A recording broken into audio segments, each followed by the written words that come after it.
आज हम लोग कक्षा 10 की गणित की कक्षा में कार्तीय तल के पार्ट 6 का अध्ययन करेंगे। हम लोग कई दिनों से पीछे दो बिंदुओं के बीच की दूरी का अध्ययन कर रहे हैं और दो बिंदु के बीच की दूरी से ही संबंधित एक आज प्रश्न सामने दिख रहा है। आपके सैमपट पर लिखा है, यदि P कोई बिंदु है P 5, -3 और दूसरा बिंदु Q 0, 1 और तीसरा बिंदु R x, 6 से समदूरस्थ हो तो कहता है x का मान ज्ञात कीजिए। सवाल समझने का प्रयास कीजिए, सवाल कह क्या रहा है। देखिए, कोई बिंदु यहाँ P है, कोई बिंदु यहाँ Q है। ये P है, ये Q है। P के निर्देशांक हैं 5, 3 और Q के निर्देशांक हैं 0, 1 और यहाँ कहीं बिंदु R है और R के निर्देशांक हैं x, 6। सवाल कहता है कि R जो है इन दोनों बिंदुओं से समान दूरी पर है, इससे और इससे ये समदूरस्थ है। कहता है कि इनसे ये समान दूरी पर हैं दोनों, तो बताओ x का मान क्या होगा। अब लिखेंगे हम लोग, इसका हल करेंगे।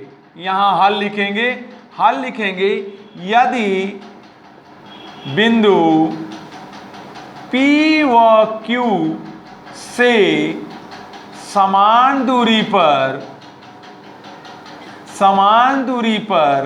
R हो तो क्या होगा भाई? PR बराबर QR, PR बराबर QR, CR मत कह देना। PR बराबर QR, यह मान इस मान के बराबर होगा। करना हमको कुछ नहीं है, हमको करना है PR के बीच की दूरी निकाल लें और QR के बीच की दूरी निकाल लें और दोनों को आपस में क्या कर दें? तुलना कर दें, ना जोड़ दें। दोनों को आपस में तुलना कर दें। देखिए, PR की वैल्यू क्या होगी? PR माने इनके बीच की दूरी x1, यह x1, यह x2, यह y1, यह y2। सूत्र कहता है, लिखेंगे हम लोग सूत्रानुसार। आपको पुनः सूत्र भी बता दूं, सूत्र होता है d बराबर √x1 - x2 का whole square plus y1 - y2 का होल स्क्वायर। अब देखिए 5, यहाँ देखते रहिए, लगा लें बाद में। 5 - x का होल वर्ग प्लस y1 माने -3 और -6 का होल वर्ग। प्यारे बच्चों ध्यान से देखो, PR बराबर √। अब देखिए ये इस तरह से हो गया। इसको हम ऐसे भी लिख सकते हैं, PR स्क्वायर इधर का वर्ग कर देंगे, ये कर्ण भाग जाएगी। कर्ण भाग कर कहाँ चली गई? जंगीपुर। 5 - x का होल स्क्वायर प्लस ऋण 3 और ये ऋण 9 का होल स्क्वायर हो जाएगा। Then PR square equal to A ऋण B के होल वर्ग के रूप में तोड़ दो इनको। 5 × 5 = 25 प्लस x स्क्वायर -5 दूनी 10x आप प्लस 9 × 9 = 81। देन PR स्क्वायर बराबर हो जाएगा x स्क्वायर -10x और प्लस 81 और 25, 5 × 1 = 6 और 8 × 2 = 10, 106 हो गया। यहाँ ये रख लीजिए। इसी प्रकार अब आ जाइए यहाँ। इसी प्रकार अब क्या? QR की जगह निकालिए। तो हम QR स्क्वायर डायरेक्ट निकाल दें। QR स्क्वायर जब डायरेक्ट निकालेंगे तो कर्ण नहीं लगाएंगे आगे। तो कर्ण नहीं लगाएंगे तो x1 के लिए 0, x2 के लिए x का स्क्वायर, y1 के लिए 1 और y2 के लिए 6 का स्क्वायर। क्या होगा तब? QR स्क्वायर बराबर ये x स्क्वायर हो जाएगा अब प्लस यहाँ 6 में से 1 गया, ऋण 5 का होल वर्ग कर दोगे 25 हो जाएगा। अब देखते रहिए, हम लोगों को क्या निकालना है, समदूरस्थ सिद्ध करना है, अर्थात चूंकि पी आर बराबर क्यू आर, इसलिए पी आर स्क्वायर बराबर क्यू आर स्क्वायर। जब यह मान सीधे बराबर है तो इनका होल वर्ग भी बराबर होगा। तो क्या करेंगे, यह मान अब रख लीजिए, x square minus 10 x plus 106 बराबर एक्स स्क्वायर माइनस नहीं प्लस 25। एक्स स्क्वायर से एक्स स्क्वायर उड़ा दीजिए। अब 10 एक्स यहाँ हो गया, बराबर कर दीजिए 25 माइनस उधर जाएगा 106। अब क्या हुआ, 10 एक्स बराबर 25 में से 106 घटा दीजिए, 6 में से 5 गया 1, 81 ऋण 81 हुआ।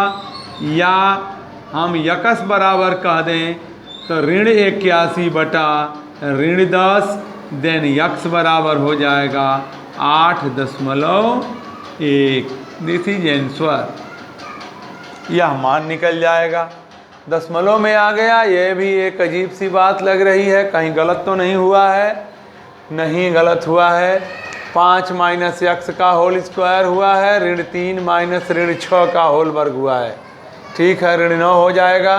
25 एक्स स्क्वायर माइनस 10 एक्स सही है, प्लस 81 हो जाएगा, एक्स स्क्वायर माइनस 10 एक्स और ये 106। ठीक है, यहाँ 0 माइनस एक्स का स्क्वायर और 1 माइनस 6 का स्क्वायर 5। ठीक है, ठीक है, लगा जाइए। आइए अब हम दूसरा क्वेश्चन देखते हैं, वह है प्रश्न नंबर 2। प्रश्न नंबर 2 कहता है बिंदु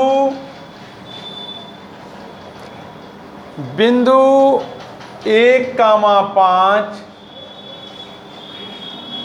2,3 तथा ऋण 2, ऋण 1 संरेख हैं।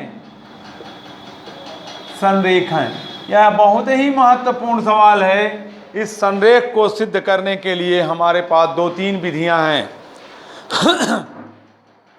2-3 विधि द्वारा हम इस संरेख को सिद्ध कर सकते हैं। पहली विधि जिससे मैं आज बताऊंगा, दूसरी विधि जब अगला चैप्टर पढ़ाया जाएगा तब बताऊंगा। अब इसको संरेख को सिद्ध करने के लिए यदि इन तीनों बिंदुओं के नामकरण किए गए होंगे कि P है, Q है और R है, तब तो अच्छी बात है। अगर नामकरण नहीं किया गया है तो हम लोग इनका नामकरण करेंगे पहले। तो हम लोग मान लेंगे, माना A के निर्देशांक कितना है, बराबर 1, 5। B के निर्देशांक 2, 3 तथा C के निर्देशांक बराबर ऋण 2, ऋण 1 हैं। ठीक, अब आप इस प्लेन फिगर पर 3 बिंदु ले लीजिए, पहला A, दूसरा B और तीसरा C। कहता है A के निर्देशांक 1, 5, B के निर्देशांक 2, 3 और C के निर्देशांक ऋण 2, ऋण 1 है। अब आपको संरेख सिद्ध करना है। संरेख माने एक रेखा में हो। बात इधर ध्यान से देखिए, एक रेखा में हो।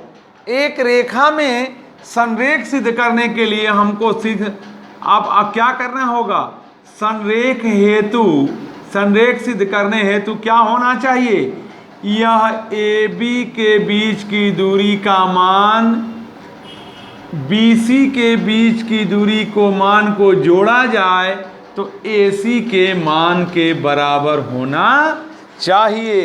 यह दूरी और यह दूरी अगर हम जोड़ दें, अगर ये पूरी दूरी के बराबर हो जाएगा तब तो संरेख कहलाएगा। अगर ऐसी स्थिति में नहीं आएगा तब ये संरेख नहीं होगा। क्योंकि देखो, अगर ये यहाँ हो, B यहाँ हो और C यहाँ हो, ऐसे हो अगर कंडीशन, तो हम ए में बी सी को जोड़ेंगे तो क्या यह ए सी के बराबर होगा? यहाँ नहीं होगा।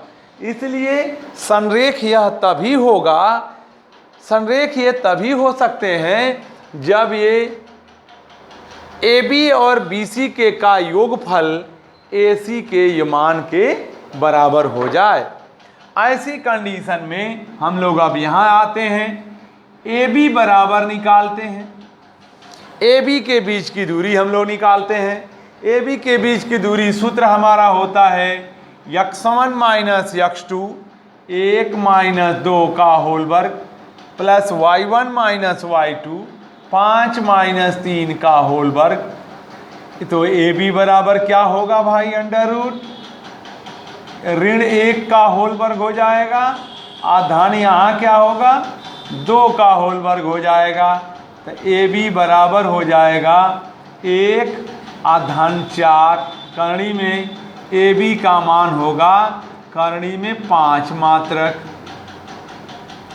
अब चलिए आप बी सी का मान निकालिए। अब बी सी बराबर क्या होगा भाई? देखते रहिए।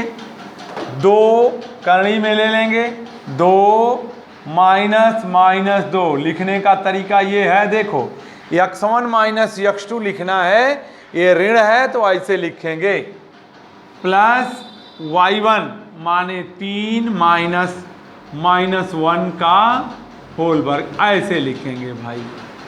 तो बी सी बराबर क्या हो जाएगा? करणी में देखिए ये 2 और ऋण ऋण मल के धन मिलके 2 स्क्वायर अब प्लस 3 धन 1 का होल वर्ग हो जाएगा। तो बी सी बराबर क्या हुआ? करणी में 2 दूना 2 और 2 4 चौके 16 हो गया, और 3 1 4 चौके यहाँ भी क्या हो गया? 16 हो गया। अब फिर क्या हुआ? बी सी का मान क्या निकला भाई? करणी में क्या हुआ? 32 हो गया। करणी में 32 हो गया। ये तो 32 आ गया भाई, कहीं मान में तो नहीं गलत है।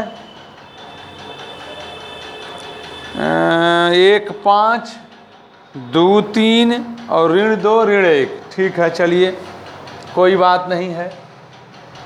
x1 माइनस x2 यहाँ हो गया, तो ऋण 1 का होल वर्ग हो गया, और y1 माइनस y2 5 में से 3 गया, 2 का वर्ग 1 का 4, करणी में 5 आ गया, यहाँ हो गया 2 माइनस 2 तो 2 2 4 हो जाएगा, का वर्ग हो जाएगा, 4 चौके 16, और 3 माइनस माइनस 1 यानी 3 1 4 का होल वर्ग 16। ये बी सी बराबर क्या निकल गया भाई? करणी में 32 को निकालेंगे तो 4 चौके 16 दूना 32 होता है, 4 करणी में 2 हो जाएगा। अब आप ए सी निकाल के देखो तो क्या आता है? ए सी निकालो। अब ए सी बराबर देखो 1 करणी में 1 माइनस अब माइनस 2 का होल वर्ग हो जाएगा, अब प्लस y1 है 5 अब माइनस माइनस 1 का होल वर्ग हो जाएगा। ए सी बराबर करणी में 1 धन 2 का होल वर्ग हो जाएगा, अब प्लस 5 धन 1 का होल वर्ग हो जाएगा। ए सी बराबर हो जाएगा करणी में 2 1 3 तिला के 9, 3 तिला के 9, अब 5 1 6 6 के 36। अब ए सी का मान क्या हो गया भाई? 36 और 9 कितना हो गया? 9 6 15 को 5 हासिल लगा, 1 और 3 1 4, करणी में 45। अब देखिए कहता है कि चेक करके बताइए कि क्या ये संरेख हैं। अब ये संरेख हैं या नहीं हैं?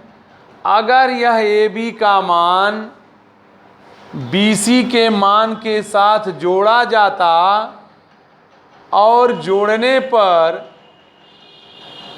ये और ये मान जोड़ने पर अगर इस ए सी के मान के बराबर आ जाता तब तो यह संरेख होता।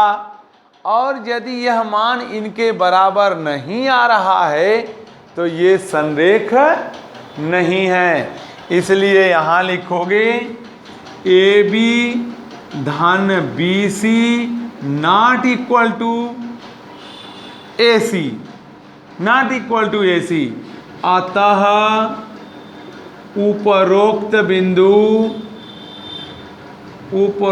बिंदु संरेख नहीं है, संरेख नहीं है। ये सिद्ध कर लेंगे हम लोग।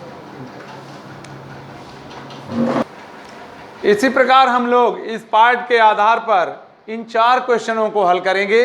पहला सवाल हमारे होमवर्क के लिए होगा बिंदु 1,5, 2,3 तथा ऋण 2,11 संरेखाएं। जैसे मैंने अभी कहा है कि ए बी धन बी सी बराबर अगर ए सी होगा तो संरेख होगा और नहीं होगा तो संरेख नहीं होगा। तो ये दूसरा 6, 9, 0, 1 तथा ऋण 6, ऋण 7 संरेख है।